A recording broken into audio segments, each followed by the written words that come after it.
Hello everyone, welcome back to the Build Your Own Sequence video series for the IBendSoIDontBreak challenge. In this section, we will be focusing on stretches to get us into our splits. If you haven't already warmed up, please spend a few minutes to do a full body warm-up or click on the warm-up sequence before you begin. Let's stand at the front of the mat with our hands in prayer position.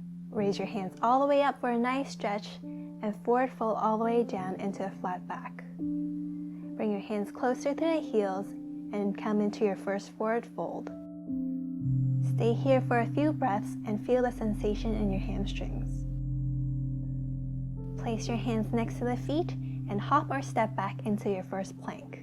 Come down to your chaturanga with strong arms and push up into your upward facing dog.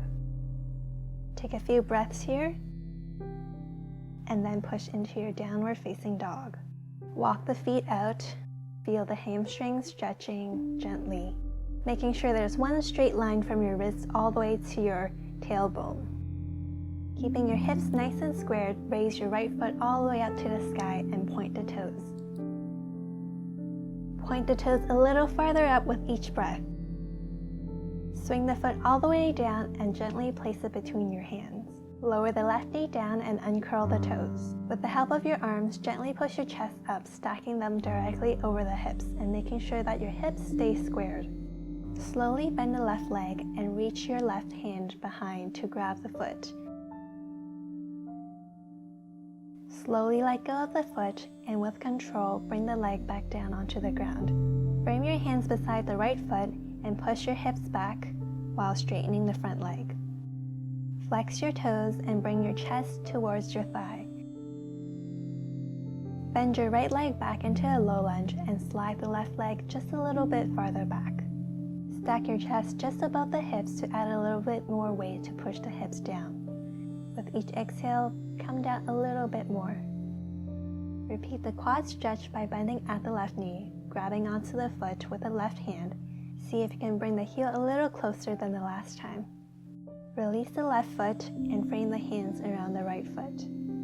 As you straighten the right leg, pull the hips back and point the toes towards the sky. Bring your chest towards the leg and try to close the gap between your belly and your thigh. Bend the right leg, straighten the legs up into pyramid pose.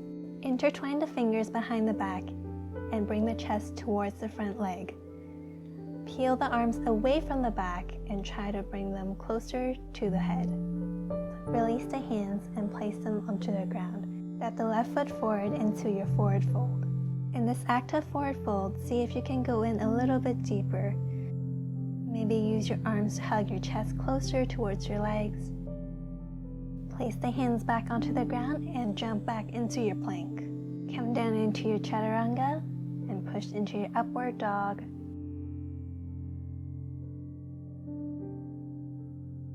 Now downward facing dog. In your downward facing dog, see if you can walk your feet just a little closer to your hands. See if you can press your heels towards the ground. This time, let's kick our left foot all the way up into a three-legged downward dog. With each exhale, try to bring your toes a little closer to the sky. On the next exhale, bring the foot between the hands. Lower the right knee and uncurl the right toes into a low lunge. Push the chest up and sink deeper into the hips with each breath. Bend the right knee and reach back with your right hands to connect with the foot. Bring the heel as close to the bum as possible to feel the quad stretching. Return the hands to the front of the mat. Straighten the left leg and push the hips back. Left toes are pointing towards the sky as we bring our chest close to our leg. Bend the left leg and slide the right foot just a little bit farther back. Come on back into a low lunge, stacking your shoulders above the hips, making sure the hips are still squared.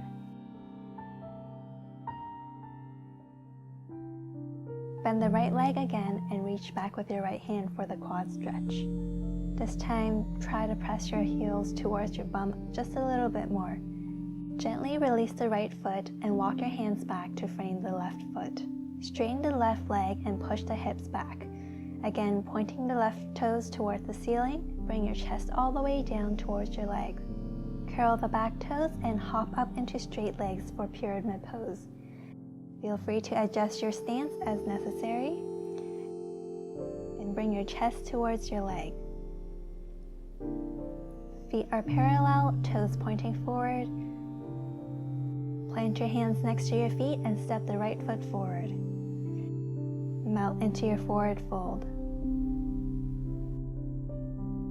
Do you feel a little bendier after stretching both sides? Come on up to standing and step the left foot all the way out. Feet parallel to the edges of the mat, toes pointing forward. Hinging at the hips, bring the chest all the way down. Make sure the legs and the back are still straight in this pose. Come on back up with a straight back and walk your hands towards your right foot. Pivot onto the left toes and place your left knee onto the ground. In lizard pose, you may choose to stay on your hands, come to your forearm,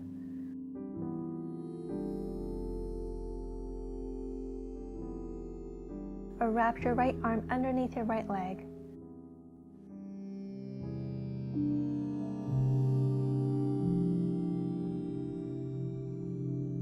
Or come into flying lizard pose by straightening the arms towards the back.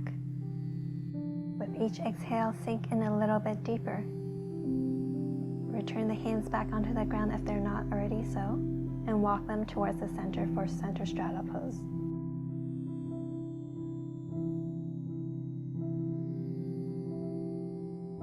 Clasp the hands behind the back and straighten the arms.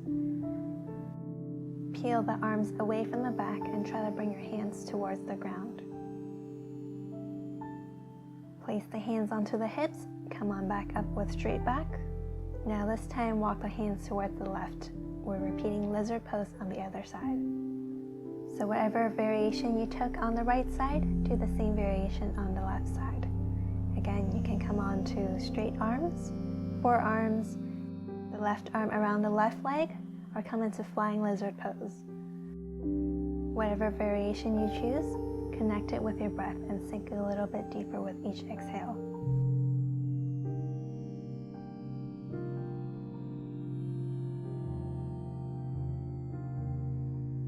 Wherever pose you're in, make sure your hands are on the ground and walk back towards the center. Come up into a wide straddle pose, and again, bring your forehead down towards the ground. With control, slowly come into a wide-legged seated pose. Slowly walk the chest forward, making sure the back is nice and straight.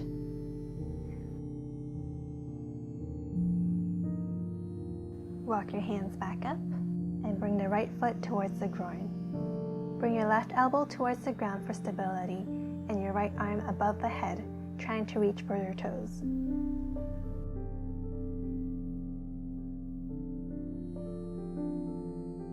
Now let's bring the left foot in and switch to the other side. Your right elbow comes towards the ground, left hand reaches over the head, trying to go for the toes and maybe not necessarily touching them. Use the bottom arm to really push the chest up towards the sky. Now let's come on up to a stand. For the birds of paradise, our feet should be hip distance apart. Bend at the hips with straight back and thread your left arm between the legs. Reach the right arm over the back and connect the hands into a bind. Slowly lift the chest, straighten the top leg, and point the toes. Your gaze should be at a stationary object in front of you. To exit the pose, slowly bend the leg and gently release the leg back down onto the ground. Now let's try this pose on the other side, starting with feet at hip distance apart and threading our right shoulder underneath our right leg this time. Left hand goes over the back to bind, and slowly come on up onto your standing leg. Once you're comfortable and balanced, straighten the top leg, keeping the toes pointed. Bend the leg and slowly release to get out of the pose. Come on back up to standing with feet slightly wider than hips this time. Bend at the hips with straight back and reach the left hand slightly out to the side. The right hand threads under the right leg. With a slight bend in the right leg, lift the right foot and connect with the hand. Slowly straighten the standing leg and rotate the knee towards the sky. Gently bend the right leg to release. Walk your hands back to center to frame the right foot and shoot the left leg as high up as possible for your standing splits. Come on back up to center and we'll repeat this on the other side. I would stand facing the back wall this time so you can see what the pose looked like from a different angle. Start with the feet slightly wider than hip distance apart, this time reaching the right hand out to the side. Left arm reaches underneath the left leg and lifting the right foot to connect with the hand. Once you connect the hand with the foot, slowly straighten the standing leg and twist so you can bring your knee towards the ceiling. Release the bind on the hand and the foot and walk the hands towards the center to frame your standing foot. Send the back leg all the way up high and make sure that the hips are squared. With control, bring the right foot back to stand next to your left foot. Come on back up to stand and let's meet at the front of the mat. Bring the hands towards the ground and take a big step back with your right foot. Slide the right leg back and the left leg forward as much as possible. This might be a little hard on the sticky mat. Feel free to use blocks to support you in this pose. Make sure your back is straight and your shoulders stacked above the hips. This way you can work with gravity to bring your hips closer towards the ground. Gently come on back up and walk your hands towards the other side. Place the hands on either side of the leg and slide the legs apart. Again, make sure your hips are squared, the front toes are pointing, and that you don't feel too much stress on the back knee. Bring both legs in front of you into a gentle seated forward fold.